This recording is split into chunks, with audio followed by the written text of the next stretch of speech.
Hi friends! What I'm about to explain are tips shared with us by the technicians at this well-known appliance repair shop in the city, so don't worry, we're going to fix it. When a chest freezer stops freezing while the refrigerator section stays cold, don't panic. It's more common than it seems. At the shop, we've checked many cases like this, and we also browsed forums and customer comments to give you a clear explanation of what's happening and how to solve it.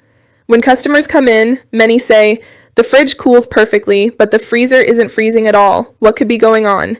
Some mention hearing the fan start and stop irregularly, while others notice frost buildup in certain areas. These details help us quickly identify where the problem might be.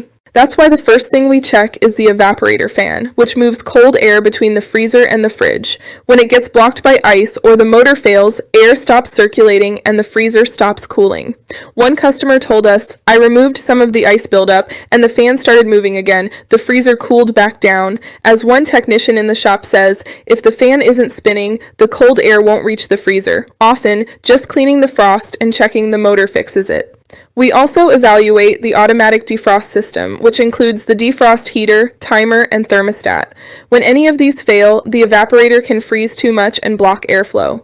Several customers mentioned that after replacing a thermostat or the heater, their freezer worked perfectly again, showing that it's not always necessary to replace expensive parts. Additionally, we inspect the air ducts and vents, since over time, food or frost can block the flow of cold air. At the shop, we've seen customers who thought their freezer was broken, but after cleaning the ducts and reorganizing their food, the temperature returned to normal. We also check the freezer thermostat or temperature control because if it sends the wrong signals, the compressor won't work properly. Some customers said, "The technician replaced the thermostat, and the freezer started freezing again without any issues."